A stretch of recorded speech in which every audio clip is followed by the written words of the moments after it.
Just to remind you of a couple of things. One is the marker, the central marker, showing you where you've got a low chance of penetrating, and the green central marker showing your higher chance of penetration. Remember that we told you that the outer circle is the aiming circle, and that as if it's red, that means the gun is reloading. When it's fully green, that means the gun is loaded and you're ready to shoot. Just use these scroll arrows here just to show you other options, remind you about sniper mode. And this is a new bit of information for you. Sometimes if you get a particular module hit and damaged, it can immobilize your tank, but you don't necessarily lose hit points of your vehicle. Your vehicle hit points are the health of your vehicle. Once you've lost all of your hit points, then your vehicle is destroyed.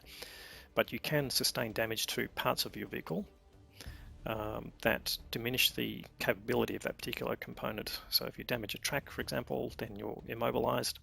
If you damage your gun, it'll become less accurate, and similar sort of impacts. And we'll talk about repairing those things during the game. And this is also basic information. So let's go into battle. So we're in our upgraded tank, upgraded engine, so we will go a bit faster. And this is a new concept, is the mini-map. So the mini-map is this item down on the bottom left, sorry, right of the screen, that indicates your position on the map, and the green marker is indicating where your team is. Now, we've just spotted some enemy tanks, so we're going to try and come out wide here, but put shots into these guys. Oh, they've gone over the top of the under the side of that ridge, so let's come around here and see if we can pop up and get shots into them where they can't see us. We're going to use these bushes here for some concealment.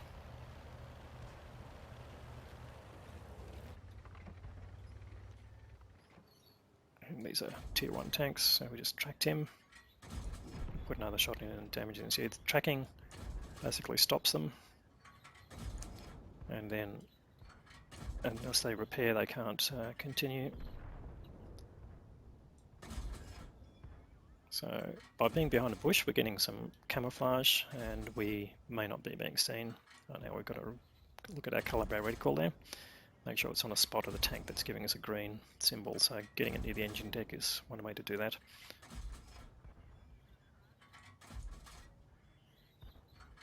And there we go, managed to kill that tank.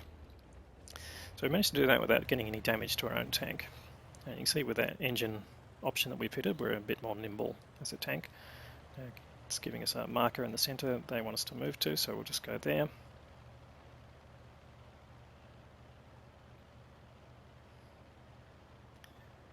Now the other thing about the mini-map, you can see, and also on the battle map itself that we're on, you can see flags. So the red center flag, we just took some damage there, so we're just going to back away. We've spotted some tanks, and what we're doing here is falling back. Now the flags are basically things you can capture. So the red flag is the enemy's camp, and if we get to that one and spend enough time on it, we will be deemed to have captured it, which ends the game as a win. Now what we're doing here is doing a large-scale flanking maneuver. We took a little bit of damage when we spotted those tanks all heading for us. We're coming right across to the edge of the map here, and we're going to push forward and use these bushes to basically stay concealed as long as possible. Now it says here concealed as long as you hold your fire, so if we just sit here and wait, they won't see us. But as soon as we fire, we'll get a chance of shooting them. So they want us to move forward, and as long as we stay between the bushes, and the bushes are continuous, which they pretty much are along here, then we'll stay unspotted.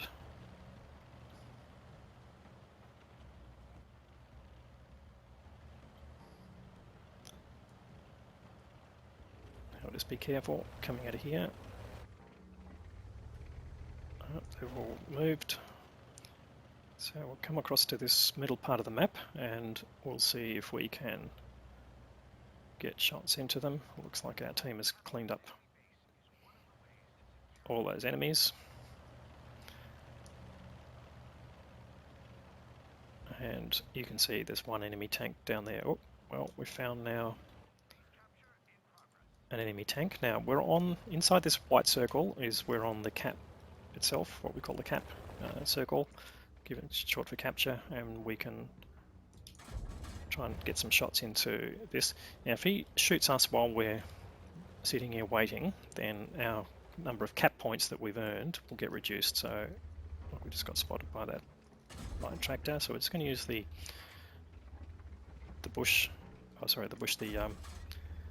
rock that we're behind to give us some protection, and see if we can whittle him down. So we're basically taking a shot, moving back into cover, coming out, aiming properly, taking another shot, moving back into cover. That's the method that we're using here. So far they haven't taken any cap points off us. Oh, now we're in trouble. But got to keep our map awareness around us. So we'll try and put a shot into him, and now we've got to deal with this light tractor here. We'll try and get back into cover. Terrible turning circle. And he's not having a good time shooting anyway with an inaccurate gun, so we'll just... Oh, there you go. We've lost our capture progress, so we're just going to have to try and kill him or stay completely concealed. There we go, managed to kill him. So at that point now, although we've lost our capture points, the time has been reset, and we've got another tank on our team who is helping us capture, and that speeds up the process of capturing the base. And you can see the remaining enemy tank is capturing their base. You can just see that here. The number here indicates the number of tanks on the base that are doing the capture. So 2 on our base, 1 on the other, and our progress is happening a lot faster. You can have up to 3 tanks capturing to get the most benefit. So if you've got 3 on your team who are capturing your base, it'll be done in the shortest time possible, which is approximately 40 seconds. So we'll just wait for that countdown to complete, and that will say that the enemy base is captured, and that's the victory condition.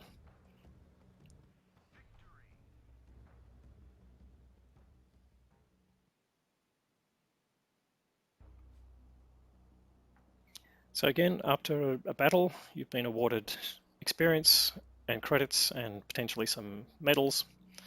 I've got a summation here of our battle performance. We destroyed 4 tanks, did a total amount of 731 hit points of damage, blocked 110, so we managed to not take that as damage, and we spotted 6 of the tanks. So let's continue.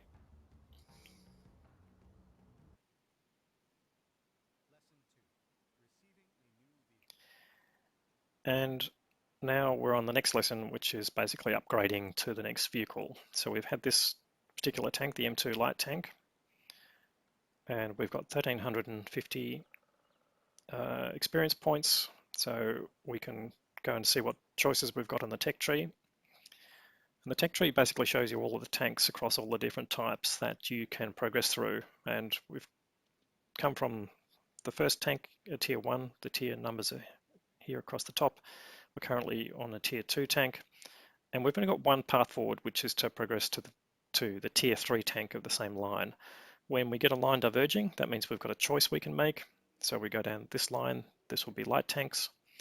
If we continue, this will turn into medium tanks and more medium tanks, and then the medium tanks will turn into heavy tanks along here. And then if we continue on this side, we can go to tank destroyers, and from there you can see we can go into artillery. What you can't do is jump from here straight up to one of these points without having sufficient experience earned to pass through all of those things. You don't have to play them, but you have to have earned the experience and have the credits to obviously purchase the tanks that you need. But you can't just jump in and pick a particular tank somewhere in the line and start playing that one. So we'll say that's fine. We'll just go back to our tank, click on it, and now we'll use our experience to research the next tank in the line. So we'll see it's taking 1,350 experience points, and that's exactly what we've got. So we'll click on that green marker there.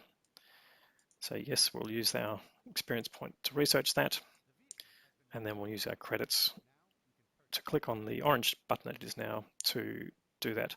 So at this point, you're now purchasing a new tank. You have a number of things you need to do now. One is decide on your crew, and in this case, we're getting a free crew that's been trained to 100% of your training capacity. And your other choices are, if you don't have the gold that would normally require, you can choose a crew that has got a lower rate of training, and it will just cost you credits for that. Or you can get a free 100% free crew, but they're only at 50% of training, which will give you a bit of an impact on your performance. So we'll stick with the offer for the free crew. You can also choose to purchase additional ammunition at this point, and because it will have a different gun. And if you need a garage slot, we'll talk about that in a little while, then that will cost you gold as well. You get a number of basic ones. So we'll say, yep, we're good on that one. Right, so we actually needed to click on the crew training just to be told a bit more information about the crew. So as a reminder, the higher level of the major qualification or the training level, the faster the crews can train additional skills and perks, which we'll go into a bit later. So let's click continue there. And now we can go ahead and use our credits to purchase. So we've now got a tier 3, that's that symbol there, the Roman numerals, and it's an M3 Stuart tank, which is again a light tank. So we'll click on view and garage. And we're now getting some additional information here. So this is becoming a bit closer to what the actual garage looks like. Down the bottom here, we've got the tanks that we do own and the choices we can make when we go into battle. And we've got the crew that's currently in the vehicle. And you can see here we've got the commander, gunner, driver, and radio operator. And these crew definitions can change obviously from one vehicle to another. But the crew that's in this vehicle have these titles. And they've also got a glowing indicator here to indicate that because they've been trained to 100% level, you can start earning a new skill. So let's go and have a look at that. So we'll right click on there, go to the player's personal file, and this is the commander. So we've got a 100% researched skill, which is handy. That doesn't happen all the time. And one of the things that we can do is give the commander a particular skill called Sixth Sense, which indicates to the commander that the vehicle has been spotted by the enemy. It takes 2 seconds from being spotted to being alerted, but it's the sensitiveness of the commander in a way that lets him know that you've been spotted, and then you can make decisions about getting out of there. So we'll select that and then continue.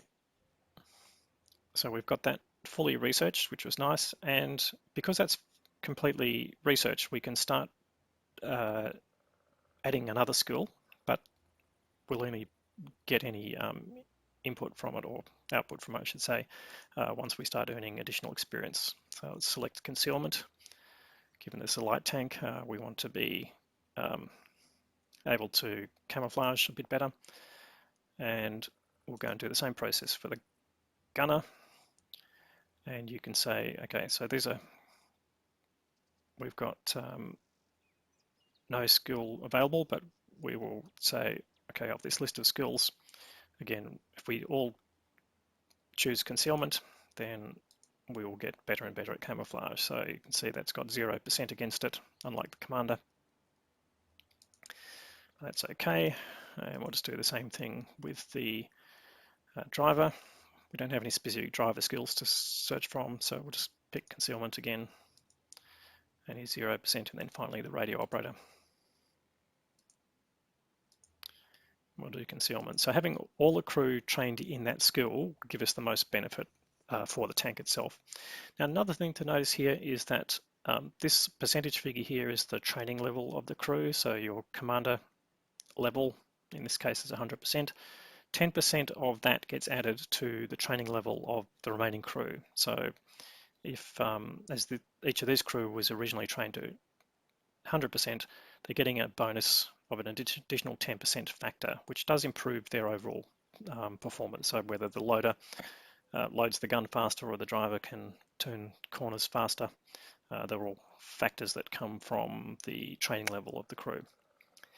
So we've got our tier 3 tank, and we don't have a look at the options first of what we can research. So we don't have any experience earned yet or any credits. We've just spent them all, but we can see that there's a few choices we can make. There's additional tracks that we can add, which will give us more weight carrying capacity, and we might need to do that before we add additional things like more higher performing engines or additional turrets and guns, which will add more weight to the tank. So just think about that before you spend your experience.